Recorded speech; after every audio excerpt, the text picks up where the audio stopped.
Okay, I think we're ready. Are we recording? We're recording? Yes. Where's the so all the sound goes to that one? Yeah. All right. Welcome to, which one do I look at? Welcome to Cigar Hustler Podcast, episode 510. I'm Mike Palmer, your host, and on today's show, we are taping on an industry-first mobile show. We're driving from the we're driving to the PCA from Orlando, Florida to New. It's hard to read and move around the car. You'll be fine. You'll be fine. From Orlando, Florida to where'd it go? Where are we going? Where are we going? Why is mine flashing? It's still flat. It's recording. We're going to die. With me today, I have... We're probably going to die. We're going to die. I have Greg. Don't talk to me. I'm in the back seat. Stepankevich. Oh, yeah. Hi, guys. They've got me sitting in the middle with no seatbelt so that I can be on camera. Safety first. Mine went off. It's still recording. All right. And as you can see, with all the road rage you'd expect, Mikey, get out of my way, Stepankevich. Driving, surprisingly. You took the first shift. Well, because you're old. It's daytime. And he's a terrible driver. No, we don't let him drive. Greg does not drive. I should be driving. Ready? No, you don't drive. On today's mobile show, we have a fire at the Orlando Convention Center, fire stick lawsuit. Carnival has overserved a guest, and they're going to pay for it now. Then in cigars, some fat guys need more money. Then a portal entry, and someone else is releasing a Sumatra cigar. Then we have an on the road, what's the score? But before we get started, how do we get some of that CHPod swag, Michael, that none of us are wearing in the car? What you want to do is log on to chpod.com, check out all of our merch and swag. What? Drive and talk. No, I'm good here. Yeah. Well, first of all, you're not driving. We're all dead. It's hard to drive and talk. You're not driving. Right. Like and subscribe wherever you're viewing or listening to this show. And I got some comments too. Let me see if I can do that as well. Oh, we're going to find All right, hold on. Hold on. Take this. Let's not do the comments today because we almost can we shift and show the car hauler going back to us that we're bouncing off of? The comments are great. I just say comments are great. Hold on. Wait. I'm not there yet. He's not there yet. Comments are great. Love the microphone. Welcome to a Cigar Hustler Podcast. Dun, dun, dun. Hold on. I'm still gonna do it. Well, you're over there talking. You keep talking. Okay, let's see. Okay, he's looking them up. All right, go he's ahead. looking them up. Okay, hold on. Microphone. Give him the mic, you idiot. Don't call me an idiot. At Epicure and Smoke says, I thought Hippo Hunter was the name of Bing Bong's dirty movie website. That's gonna be next week's. T Money says, wow, Palmer is way happier when Greg is on the show. That's true. You are. I do. I like when Greg's on the show. He's better than Phil? You think he's better than Phil? On certain things, yes. I was thinking. Okay. Stephen Wells says, when they find the wife's body, there will be an imprint on her head from a strike of an oar. That's probably correct. That guy was tired of her SH poop. Right? Yeah, we have to keep our monetization in, so no bad words. At Ben, even though you just totally destroy, you have to look at where you're putting the mic because you're like, I need the road, I need. you're not. You don't. Okay, well, don't worry about that. We'll be die. fine. Greg, let us know we're gonna hit anything. Okay. Okay. At Ben Rowland says, "Old boy's lucky he's not in the bag, especially after going into the house." And that's true. He's referencing the crazy guy. Yeah. Has made national news now. Yeah, it's true. CW wrote a lot here. I'm gonna pick one. There was one that I saw yesterday which I loved. CW6383 says, now we need a cocaine hippo CH pod shirt, maybe with Palmer holding a hippo load. You know, because you like the poop. Yeah. Oh, this one from RK Spieth. Long-time listener, first-time commenter here. The episode was a literal masterclass in ADD. Only the hustlers could pivot from the miracle of magic paint that never fades straight into the grim reality of the Placencia price increase without breaking a sweat. It is an art form to treat a linear conversation like a mere suggestion you're actively trying to ignore. There is absolutely no way I could explain to my wife what I just spent the last hour of my life on. 10 out of 10 for the chaos. Thank you, brother. Yeah, we get it. That is Absolutely. awesome. Absolutely. Thank you very much. Okay. If you want to hear your comment on the show, just simply comment below, and we may read it off. Maybe. Possible. Maybe. Yes. Okay. All right. So let's get on with the show. Did we shut the AC off in order to film this? I did. Oh, good. Did you really? It's running low. No, it's running low. All right. It's running low. Very good. All right, now the news. Ultra Beauty show booth catches on fire ahead of the Orange County Convention Center event. So last night, they're getting ready to have a big beauty convention because Orlando is one of the options for a future PCA event. Thank you. And somehow the Ulta booth caught on fire at 3 o'clock in the morning. They have not said why yet, but it did burn up the entire Ultra Beauty booth, and maybe possibly one on the left and one on the right. But we have no idea why it burned down. They are still having an investigation. Should have paid us more. I mean, at 3 o'clock in the morning, they had to have left something on, I'm guessing. Like a curling iron or something. Bright light, curling iron. I don't know what all they offer in the beauty. Do you shop at Ulta? My wife does. I have been there. I get yelled at for playing with the stuff. What stuff do you play with when you go to Ulta? Just about everything. Smell all the perfumes, click the curling irons and things, Yeah. And then my wife yells at me, or the lady tells me to stop touching things. It stopped. Well, you should probably stop touching things. Greg, what about you? Do you shop at Ulta? I have no idea what that is. Does your wife shop at Ulta? I don't think that she does. I don't know what's going on here. I don't know what was that, the alarm? Oh yeah, the car is probably mad that I was veering or something. That's like the car. The car or the camera? Was the camera. What camera? I don't think it's the camera. The car? It sounds like it's the car. The car knows that you're filming a podcast, and it's car- alerting that this the car is dangerous. The car is concerned. Oh, The car is This concerned. just in, the sprinkler system went off and put the fire out at 3 o'clock in the morning. So, can you imagine going to a convention and setting up a booth and then being ready to go for the next day and then coming in and it being set on fire and like it's totally destroyed? You mean like at the PCA a couple of years ago? Well, that's what I was leaning towards. Like, because we're actually on our way to a convention, ironically enough, here. And can you imagine if something like that happened to us? Like because that did happen to AJ Fernandez, right? Correct. Didn't it get the watchtower wet or something too? The J.C. Newman? The Newman Tower? Yeah. I'm not sure. I'm not 100% positive on that. But yeah, I mean, that's got to suck. You take all that time and that energy and you build something, you set it up, you're ready for sales, and then it burns down. Right. I mean, it starts today. Yeah. The show's still going to happen today. It says no delays are expected and everything's going to go as scheduled. Except the Ulta people won't be there. What about you, Greg? How would you feel if you built a booth? You build the our booth, and then you go ahead and you build the Roma booth because Roma wants you to build their booth, and you wind up building the booth because there's nobody else left to build the booth. So you build these booths. So you build these booths. And so you built these booths. Thank you. That one was close. No, it wasn't. That was not close. Yeah, but don't worry. It's going to add to the show when the camera falls forward and I do slam on the And I'm the one that's forced not to wear a seatbelt right now. Yeah. You're fine. I'm looking to double my shares in all companies. Very That's fast. what's going on? Very fast. I'm getting my sweat equity. So let's say that happens. Let's say that scenario plays out. Right? You build everything. Like we're going there today. Tomorrow we build everything, and the event starts on Friday. And you go in Friday morning, and your booth burned down. What do you do? I feel like you still sell, right? You push through, collect the insurance policy, and that's that. You think there's an insurance policy on something like that? I know that they force us to carry insurance with the PCA. I wonder what the payout is on something like that. Do we just stand next to the pile of rubble? But yeah, I would. Why not? Yeah. So just pile the rubble it up and just and You could sell call it a fire sale. No samples. No samples. All the samples went up in smoke. They were delicious. They burned up. There were samples, but now there are no longer samples. Yes. Okay. Okay. Well, all right. So Ulta Fire. Got it. Next. There you go. Thank you. Amazon Fire Stick has a class action suit against him. Bill Merriwonder filed a class action lawsuit against Amazon.com Inc. for Amazon.com services because he had a third party or a third generation Fire Stick that no longer updated, and when it no longer updates, it slows down or stops working completely. Okay. So he filed a lawsuit on that. Class action, he's got other people involved. There's probably a lot of people with those fire When they sticks. advertise it, they never say you have to keep buying a new one.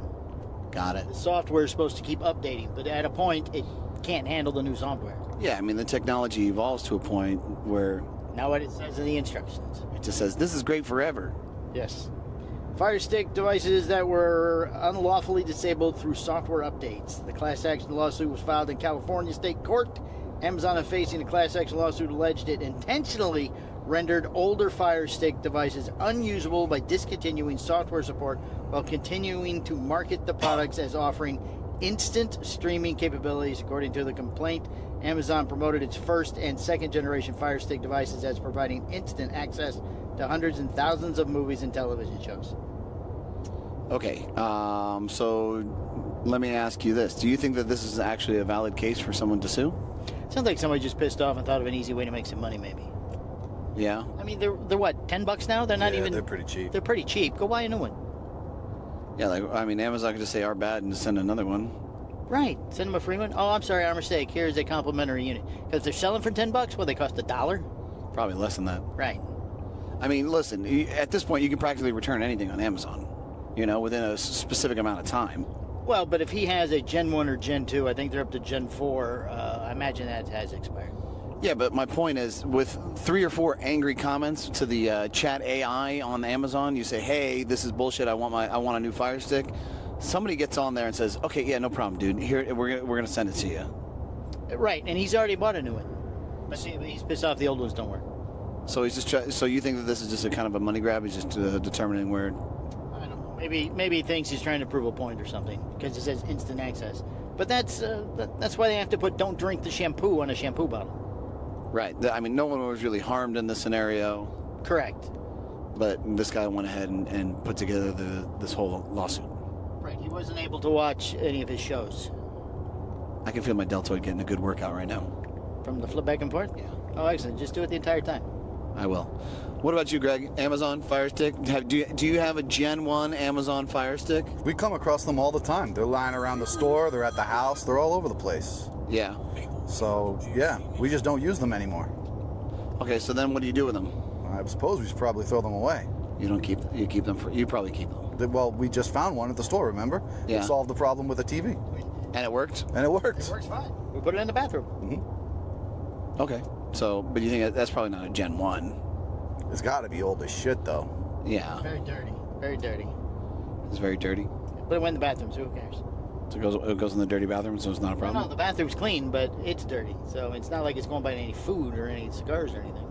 Got it. Okay. You're in there to do dirty stuff. People do dirty stuff in the bathroom? Well, I don't know, are you a clean pooper? What goes on in your bathroom that's very dirty?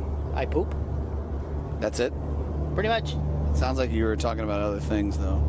Just because that's what you do doesn't mean everybody else does. Greg, do you do dirty things in the bathroom? Yeah. He does dirty things every Yeah. End of conversation. Right there. Don't ask him where his hands are. Okay, perfect. All right, next story. All right. Oh, you got a microphone. California woman is suing Carnival Cruise Line because they gave her 14 shots in a 24-hour period. Ooh. They've already won. The lawsuit's over. She won. She won? Yes. Serving her at least 14 shots of tequila in an 8.5-hour period and liable for subsequent injuries she suffered while inebriated. A Miami federal court judge ruled in Pastor's favor April 10th and awarded her. You guys want to guess? Oh my God. I saw the number, so I can't guess, and I'm angry. $500,000. $300,000 in damages, according to a court document that entered the doc center, blah, blah, blah, that exceeds the $250,000 that she asked for. She got more than she wanted. Wow. The woman's attorney, Spencer Arnfeld, said in an interview with the Miami Herald, he gave all the information away. Okay, so how is this not the responsibility of the individual? Well, you guys have both worked in bars. Don't you get in trouble if you don't cut off a customer? The argument is as they're consuming alcohol, they're no longer capable of making good decisions. So, Okay, but like, this isn't in one particular bar. She's on a cruise. So was she still sitting at that one bar this entire time, and they just kept pelting her for shots and shots and shots? I don't know how that works with multiple bars on a cruise ship. Is the cruise ship itself considered one giant bar, or does the guy at the Blue Parrot have to make sure he counts cigars and tells the guy over at the Red Weasel how many drinks she got. Counts the drinks, not cigars, because you said cigars. We're cigar people. Just always. But your point is valid. It's an impossible task. Right. Yeah. Yeah, I mean, you can't judge a person as soon as they come up. I mean, you can to some degree. There's probably, if the person can't hold themselves up, you obviously know. Yeah, if they Okay. can't sit on the chair. Right. Right. How about just don't be a drunk fuck that hurt yourself? It's a cruise. That's sort of what you do. That's the whole point. Oh, wow. That's the whole point of the cruise ship. I think a lot of people go on cruises to get tanked. Especially with the unlimited alcohol, you feel like it's a mission. Like, I pay $25 a day for alcohol. I'm going to go 27. Right. Right, that makes sense. Got to get my money. Yeah, but I'm a drunk, and that just doesn't sound like a good idea. It doesn't sound like fun, to be honest. No. It all depends on what you do. Because like one of the first cruises we went on, we were drunk for 3 days, and then at the end they have like the photo booth where they take the candid photos all through the cruise, and you go up and you can buy your photos. It was like the end of that movie. We're walking through going, who are those people we took a picture with? When were we on an island? Were we on an island somewhere? It's the movie The Hangover. Yeah, it's like Wow. The Hangover. It was that was a fun cruise. But you never went back and did it again to that level? No, you kind of do it once, and then my wife tries, but it's not even fun if you both aren't doing it. So she gets tanked and you just kind of... Yeah, it was like, you can't pass out on the edge of the pool. They have rules. You'll end up down in sick bay, and then they're going to charge us money. They charge you money when you go to sick bay? Well, that's not included in the cost of the cruise. Sick bay is not included. No, not included. Wow. No, she got sun poisoning one time. We got a bill. No kidding. Yeah. I don't remember what it was. It was a huge amount, but there was like a on-call charge type thing. That's insane. Okay, so Greg, would you ever see yourself, now that you know what a cruise is about, or at least what Palmer thinks a cruise is about, could you see yourself going on a cruise? No, but I never thought that I would want to go on a cruise. I can't. It's hard to. This way. He would go in his boots. No, he has a pair of flip-flops. He has flip-flops. I've seen it. I do have a pair of flip-flops. Okay. If your wife wanted to go on a cruise, would you go on a cruise? I don't think that she's a cruise person either. We've discussed it. Yeah. Most likely, we'll probably try it once just to confirm our perspective that we're not cruise people. Okay. I mean, I would totally go on a cruise. I don't think I would get... Well, you're not a drinker, and I wouldn't do it at this point. I'm not a big drinker anymore either. Right. Okay. Your wife won't go on a cruise with you, Michael. Yes, she will. No, she won't. She's afraid you'll throw her off. I'm not going to throw her off. But it gets to a point where what else are you going to do except Throw your wife off the boat? No, have a drink. Oh, I guess. Yeah, like what else do you do on the boat? Right, after 3 to 5 days, like if you're on a week-long cruise, you're kind of out of stuff to do. You eat. You eat and you drink. That's really all you do. Sit by the pool. They've sit by got the pool. shows I heard that are I like the okay. shows. The shows are Oh, apparently they're good. All right. Yeah. Well, it all depends. Like we did the Jimmy Buffett cruise. Not a good show. It was just people singing Jimmy Buffett songs. I don't know. I would turn off my phone. Well, you have to. There's no signal. Well, because you could buy the Wi-Fi. That's very expensive. And then I would just kind of float for 5 days. Well, as the boat, or you Like in the chair? Like in the pool. Like in the pool? In the pool. No, it's too many people in the pool. Too many people. Your ass is the elbows in the pool. You're not. In all the pools? All the pools. All the pools. They're is that just busy? urine. Yep, and you got kids jumping on you in the pool. So you go to the adult pool, but then That your van kids is can't stopping. come in. Really? The van is stopping. Right. Oh. All right. The best pool is on the Disney cruise ship. You go to the adults only pool. Yeah, because all those adults want to just be quiet and they just want to sit there in the water. See, there you go. That'd be the one I'd do. You really, You would do the Disney cruise. yeah, Correct. You would have. That's the best kids program too. There you go. You give them your kids when you get on the boat. You could not see them by the for 3 or 4 days. Oh, it sounds sad. They give you a beeper. They used to be a beeper. I don't know what they give you now. I don't know if I'd want to do that. You don't have to. I will tell you this. I think that what would happen for me, though, is like I would shut off my electronics for the 5-day cruise or whatever. And I would come back and it would be something like COVID hit or something. You remember Jared Leto? Yeah. Yes. He did the ayahuasca thing and then when he came out, the entire world shut down. Oh, that's terrible. Yeah, that would probably be the same scenario for me. Like I would shut everything off for Cigar Hustler podcast, Post Anya, all of it, and then I'd come back and something would have burned down. Well, there's still TVs on the ship and CNN and that type of stuff. I wouldn't be watching those. Well, they're on everywhere you go. I only get my news from you. I'll call you if something bad happens. You can't. I told you my phone's off. I can get a hold of the captain.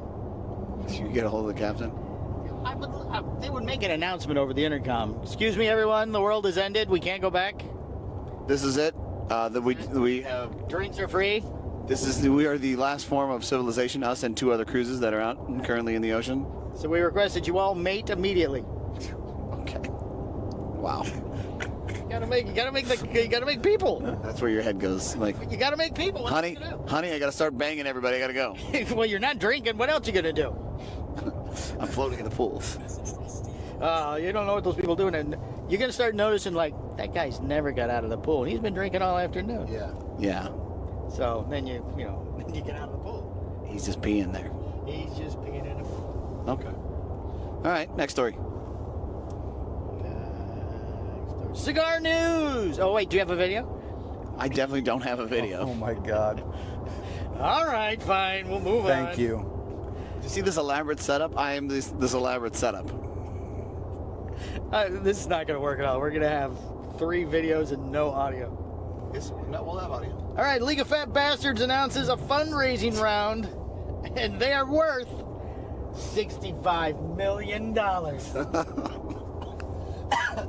League of Fat Bastards, a cigar company focused on raising money for men's mental health, a lot of money, has opened a fund round that values the company at $65 million. What? Oh yeah, yeah. Oh, yeah, it's true. Earlier this month, the company teased the fundraising round by sending out an email asking if people were interested. We talked about this email on our Patreon, which went off, what is today, Wednesday? Today's Wednesday, yeah. Goes tomorrow. It goes up tomorrow. It's already set up. Okay. Oh, if you're interested in owning a piece of the company, it has now opened its safe. Everybody's calling us.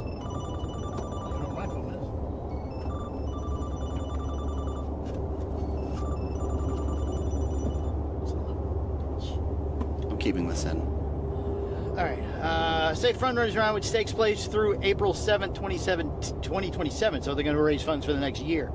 Is seeking to raise $1.235 million at a $65 million valuation. The company says it will spend the money in the following ways. Here's how they're spending the money. Okay. $400,000 towards funding The League, a newly launched subscription service that includes an online community, events, and personalized growth plans for members. Okay. Like a lot of money.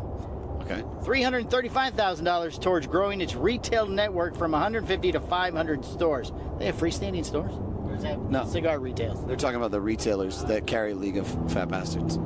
$300,000 for inventory, $200,000 for staffing and preparation for a future Series A round.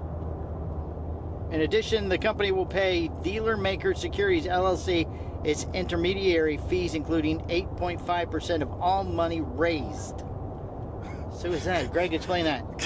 Yeah, Greg, explain that to us. Dealer Maker Securities LLC. What is it? They're getting 8.5%. I'm going to potentially anger people. It sounds to me like it's a Welcome to the podcast. non-profit that is going to pay fees to another company that is probably owned by the same fucking people. Yeah.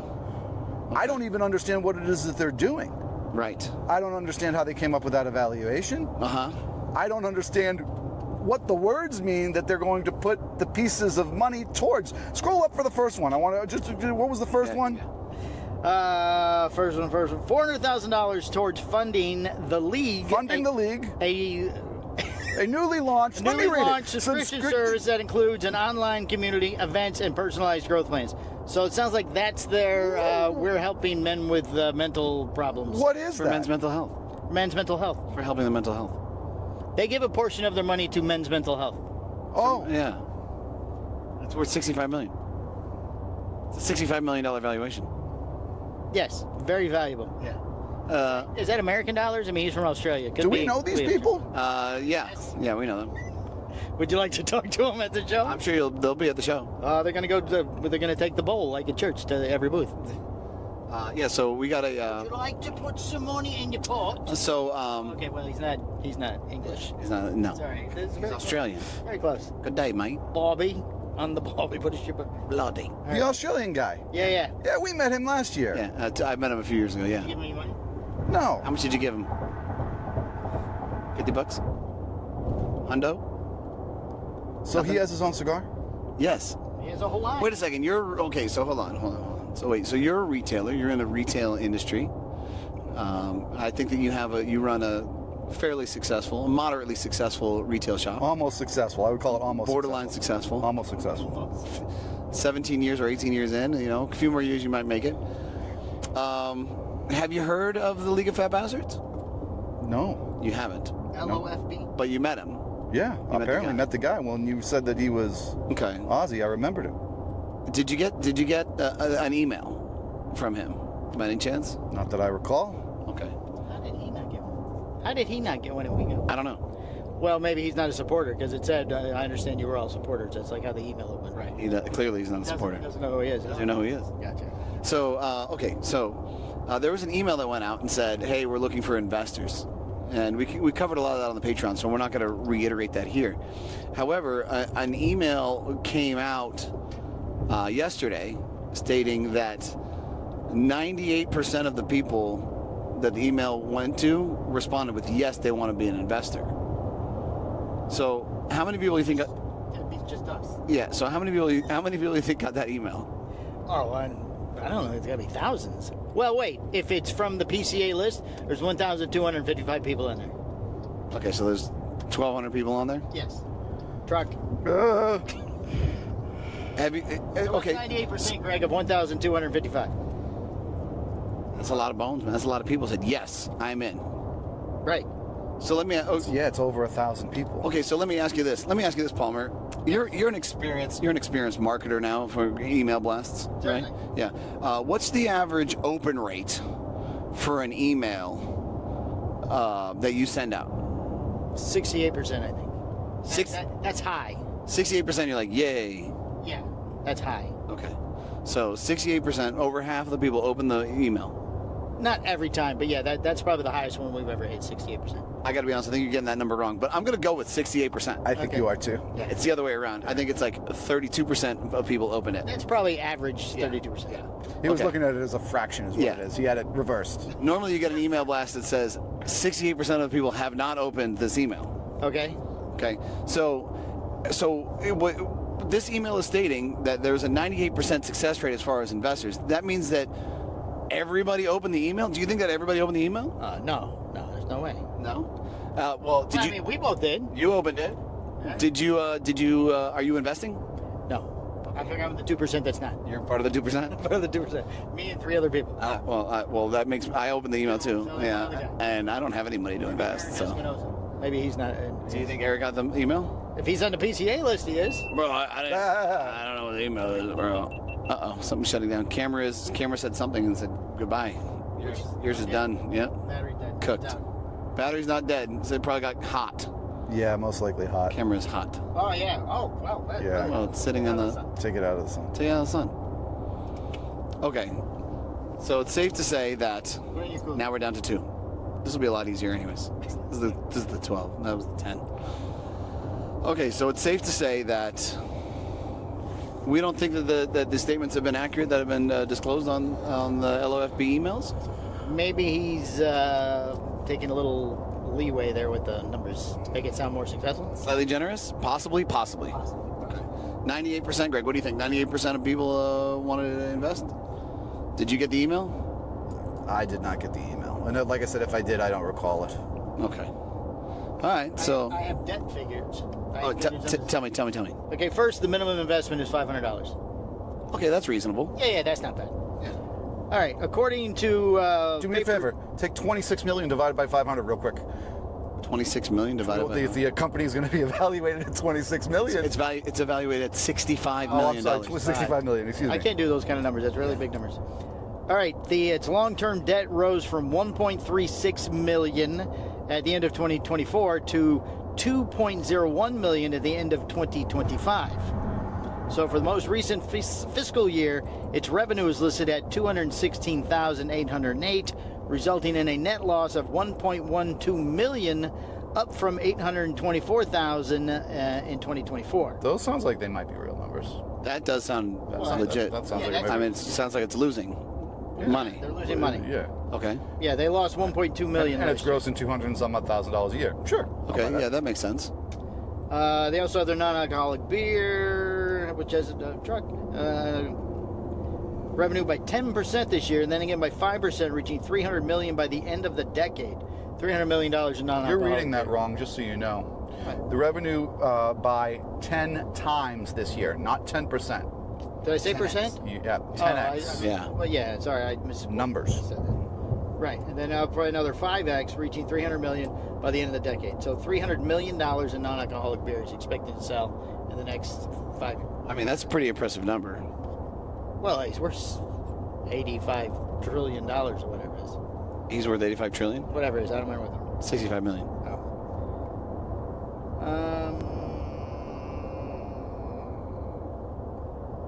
Okay. This is you just going through. Similar to the 7.25 that Scandinavian. Oh, they're worth more money than Scandinavian tobacco. Which makes sense.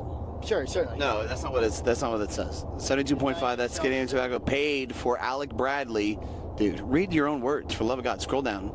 I didn't get that far. Yeah. Well, you said, oh, STG's worth 75 million. No, STG's worth far more than $75 million. They bought Alec Bradley for around that price. Okay, and then how about you read instead of just scrolling? What the hell are you doing? You get mad when I read. Yeah, but you're just flipping through it at this point. Chuck. Just to get this over with. Okay, let's find the next. You do not need to be wealthy or know the right people. If you believe in what we are doing, you are in the League of Fat Bastards. Says it donates 40% of the company's profits to charities that focus on men's mental health programs. So, since there were no profits, do they not donate any money? That's a good question. Yeah, if you lose money, how do you donate Yeah, anything? if you lose How are you money, donating? how are you donating 40% of your loss? Okay, yeah, that's a good point. I don't know. Maybe Adam can explain it. We'll see him, so maybe he can We'll explain. ask you. Would you like to come on the show and explain your? How do you make money? How do you make money? How does it work? All right, we're moving on. Now we're done. Well, I have a question. Where did we gather this information from? Half Wheel. So Half Wheel wrote that? Half Wheel covered it, yeah. Yeah, we'll cover it. But they're basically just repeating what the guy said. Correct. Well, all the losses and all that kind of stuff, it was not in the email. They did a little deep dive and found information. Uh-huh. Yeah, I mean, Charlie's like an actual media guy. You know what I He's a mean? journalist. Yeah. Yeah. So he found all that because it's a nonprofit organization. I'm sure it's easy to find. Sure. Right, yeah. They have papers they have to file and stuff. And I guess if they're selling all that beer, I mean, Well, they're planning on selling all that beer.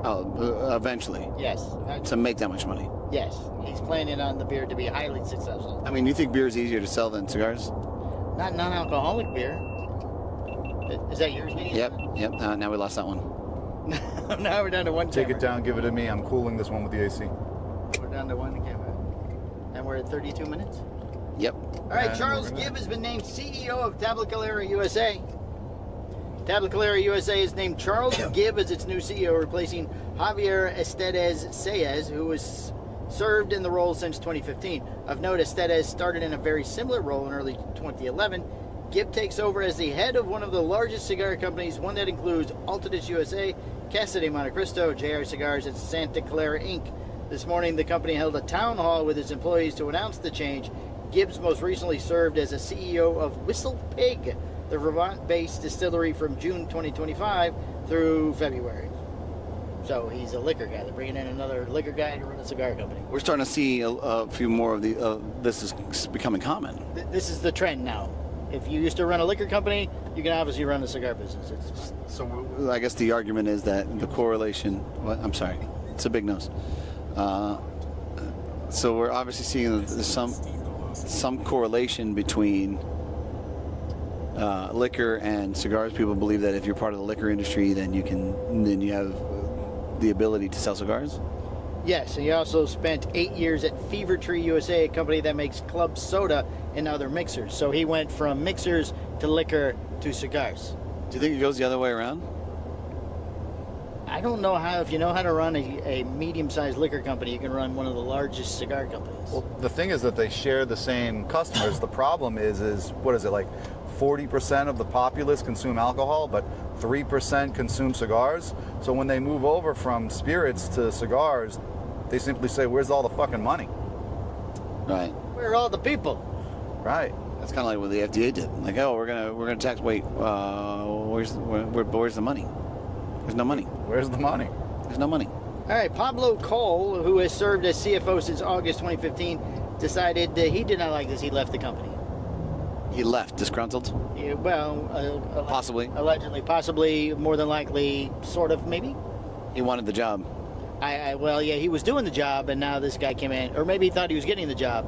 They bring this guy in from Whistle Pig, and I'm out. He took his ball and went home? Right, he left. He's been there since 2005. He thought he had it. 20 years of dedication? 20 years dedication. 21 years. 21 years. They're gonna make me the boss. There we go. Introducing the new boss.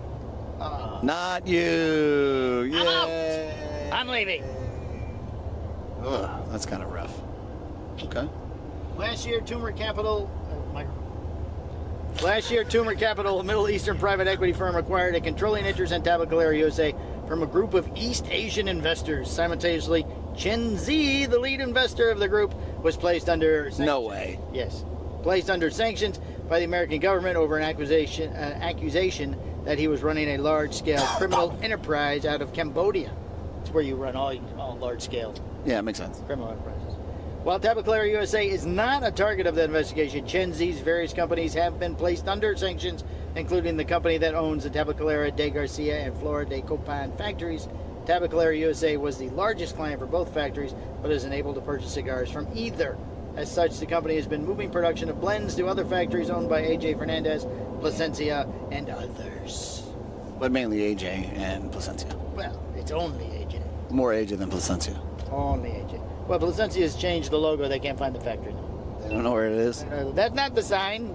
Keep going. That's not the sign. That's the wrong leaf up there on that sign. It's a totally different leaf. Totally different leaf.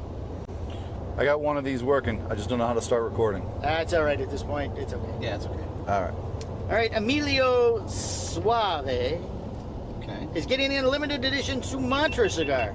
Ooh. It's coming after us. Ooh. Emilio Suave's brand will be getting a new wrapper option, though the release will be quite limited, very small. It's Only a little bit? just a little bit, just a little bit. The Emilio Suave Sumatra. Oh, I thought he laid down. The Emilio Suave Sumatra uses a wrapper from Indonesia, an Ecuadorian Habano binder, and fillers from Nicaragua. On debut, it will be offered in two vitolas: the Emilio Suave Sumatra Robusto, a 5x50, and Emilio Suave Sumatra Toro, a 6x50. Again, people are just calling them names and doing whatever sizes they want. We do what we want to do with the cigar industry. That's right. Both vitolas are limited to 250 boxes.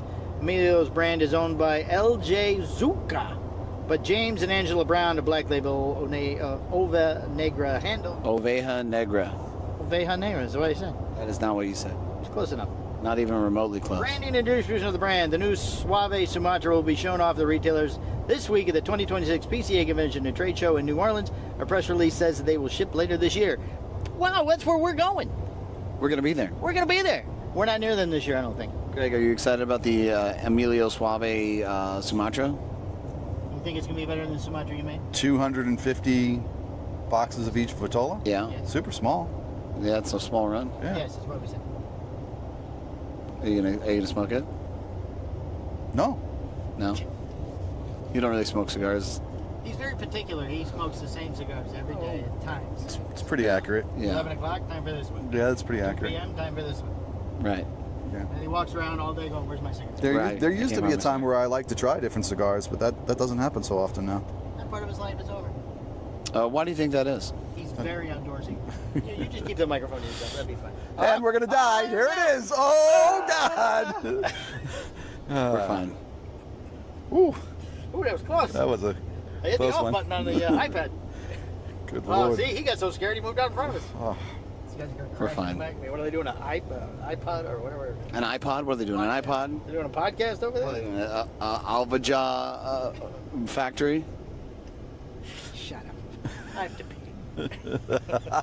Yeah, no kidding. It's been 3 hours. That's a long time. That's what I'm saying. All right, now it's time for the industry's favorite mobile game. What's the score? You can't look at it, Greg. No cheating. oh, you know I would too. Yeah. All right. You gotta face the other way. Ah, shit. Go ahead, I got you. I got you. February. You're good. You're good. Just let it happen. Stop hitting me We're with the gonna microphone. fucking die. It's gonna be fine. February 10th, 2015, Patrick Legreed Cigars, Drew Estate that way. Limited. Keep it that way. I am. I'm not looking. I'm not Looking looking. at the rearview mirror now. I'm not looking. Limited edition Nicaragua reviews Undercrown Shady 15. Shady 15. Okay, Undercrown Shady 15. Patrick agreed. 85. Triple G. 86.